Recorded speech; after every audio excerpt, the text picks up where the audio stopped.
So, hari ini kita akan belajar beberapa istilah penting dalam tajuk fungsi iaitu domain, kodomain, julat, objek dan image.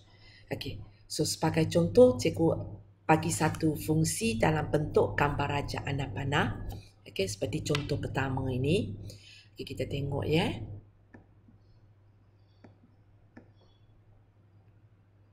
Sorry.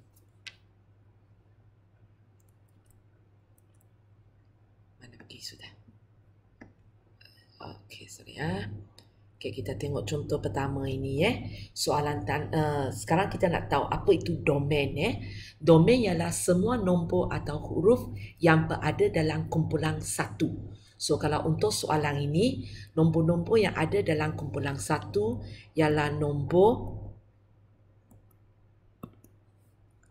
1, 2 dan 3. Okey, boleh? Kalau cikgu tanya apakah kodomain, itu pula nombor-nombor yang berada dalam kumpulan kedua. Itu 4, 5, 6, 7. Bila cikgu tanya apakah julat? Julat ialah nombor yang berada dalam kumpulan 2 tapi yang jenis yang ada hubungan punya. So maksudnya untuk ini hanya 4, 6 dan 7. Sebab kalau kamu tengok nombor 5 ini, dia stand alone. Tidak ada anak panah yang sambung kepada dia. So bila cikgu tanya kodomain, kita ambil semua. So nombor 5 itu pun kita ambil lah. Tapi bila cikgu ambil julat, kita hanya ambil yang ada hubungan punya. Itu sebabnya kita tidak ambil nombor 5. Boleh? Dan untuk domain, kodomain dan julat ini, dia semua ialah set. So kita akan letak simbol set. Kita akan letak simbol set. Okey. Di mana awak belajar benda ini semasa tingkatan 1 simbol set. Boleh? So kumpulan domain ambil daripada kumpulan 1, domain, kodomain dan julat ambil daripada kumpulan 2. Beza antara mereka ialah kodomain ambil semua, julat hanya ambil yang ada hubungan. Okey, itu domain, kodomain dan julat. Okey, lepas tu kita pergi kepada contoh kedua. Kali ini cikgu bagi benda ini dalam bentuk petak graf yang berbentuk petak punya, di mana cikgu lupa letak titik Katakan inilah titik dia. Sorry ya, cikgu lupa letak.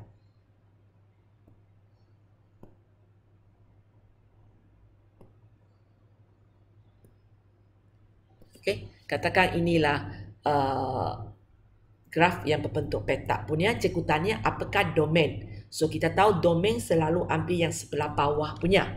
So untuk soalan ini kita akan kata domain kita ialah 1, 2, 3 dan 4 lah. Dan kita pupuk simbol set. Bila cikgu tanya apakah kodomain, untuk petak punya kita akan baca tepi. So kita akan ambil 2, 4, 6, 8. Dan sekali lagi kita akan ambil simbol set di tepi dia. Letak simbol set di tepi dia. Bila cikgu tanya julat, kali ini bila cikgu tanya julat, kamu nak tengok ada hubungan, tak ada hubungan, kamu akan tengoklah di sepanjang garis itu ada titik tak.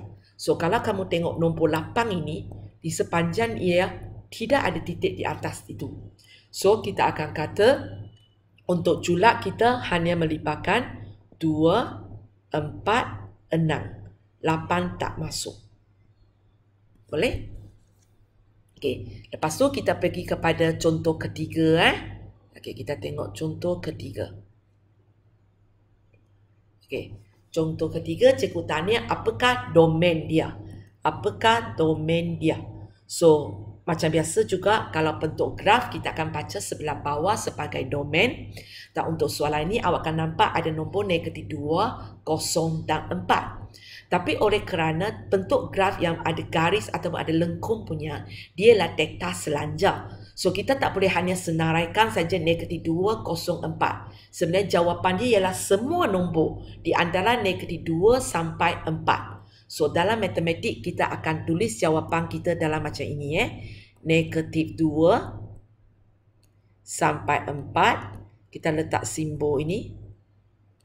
Kemudian tengah-tengah kita letak nama paksi berkenaan. So, itu cara kita tulis jawapan. Okay. So, kalau kamu tengok contoh 4. Okay. Sekejap ya. So, kalau kamu tengok contoh 4, kalau cikgu tanya apakah domain, so nombor yang ada pada pasi S ada negatif 2, 0, 4, 5. Tapi cikgu pun tak boleh senaraikanlah sebab dia bentuk garis. Okay? So, apa yang kita akan buat daripada negatif 2, sampai 5. Tengah-tengah cikgu letak simbol macam ini. Okay? So, akhirnya awak akan dapat bila cikgu tulis apakah domain dia, sebenarnya kamu akan nampak, okay, kamu akan nampak cikgu selalu tulis nombor paling kiri di sini, nombor paling kanan di sini. Sebab untuk pasi yang mengufuk, paling kiri ialah nombor yang paling kecil. Okay? Paling kanan ialah nombor yang paling besar. Okay, so sekarang kita tengok pula soalan tanya julat. So julat akan ambil nombor yang berada di sepanjang pasi yang dekat punya. So kalau untuk contoh 3, awak akan nampak nombor 013. Sekali lagi, tak bolehlah ya kita tulis dalam bentuk, kita tak boleh tulis dalam bentuk senarai sebab dia di antara. So kita akan tulis daripada 0 sampai 3. Simbol letak macam ini. Tengah-tengah ikut nama paksi. So kalau cikgu FS, FS lah. Okay. So untuk paksi Y, apa yang awak akan nampak ialah sebenarnya cikgu ambil nombor paling bawah dan sebelah sini ialah nombor paling atas pada paksi Y kita. Okay, untuk sekolah jenis ini, soalan jarang tanya kodomain lah. Sebab biasanya dia akan nampak serupa aja. Okay, kita pergi kepada contoh yang keempat. So, kalau contoh keempat, kalau kamu lihat sepanjang garisnya, dia sebenarnya macam daripada 4 pergi 2. Okay, cikgu tulisnya. Daripada 4 pergi 2, pergi kepada 0. Kita baca pasi Y ya. Lepas tu pergi 2 balik. So macam mana kita nak tulis ini? So kita akan tulis juga paling kecil ialah apa? 0. Paling besar ialah apa? 4. Okay? So akhirnya kita akan seolah-olahnya itu paling bawah, paling atas. Okay? So sekali lagi kita akan letak si nama ikut nama paksi. Okay? So tengah ini cikgu tak terangkan apa maksudnya domain, kodomain dan julat. Domain, okay? Domain ialah semua benda yang berada dalam kumpulan 1. Kodomain, semua benda dalam kumpulan 2. Julat pun sama, tapi beza antara mereka ialah kodomain ambil semua, julat hanya ambil yang ada hubungan. Okey, sekarang cikgu perkenalkan dua lagi istilah. Satu ialah objek, satu ialah image. Okey, untuk objek dan image, dia datang dalam pasangan. Cikgu tak boleh tanya apakah objek. Macam suami isteri, dia datang dalam pasangan. Cikgu tak boleh kata siapakah suami. Awak mesti tanya. Tanya-tanya kan, suami siapa yang nak ditanya itu. Suami Siti ke, suami Hidayah ke, suami siapa? Okay. So bila objek dan image dia sebenarnya sentiasa datang dalam pasangan. Okay. So objek pula kita ambil nombor-nombor ataupun huruf-huruf yang berada dalam kumpulan 1. Kalau image ambil daripada kumpulan 2. Okey. Kita tengok contoh So cikgu bagi kamu tengok contoh pertama semula. Mana pergi sudah? Okey. Oh no. Kejap ya.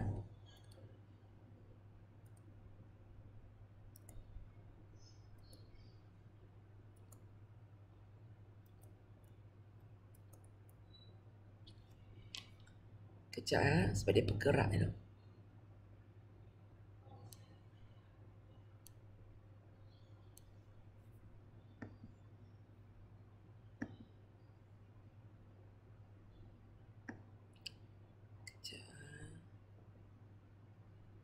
Nak bergerak macam mana ni?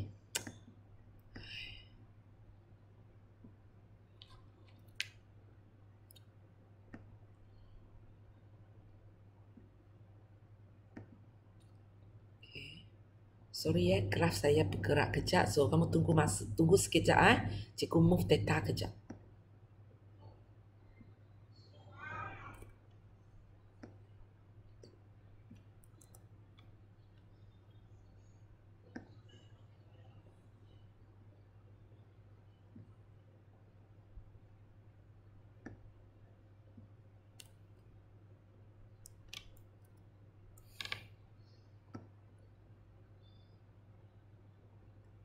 Kejap ya. Sorry.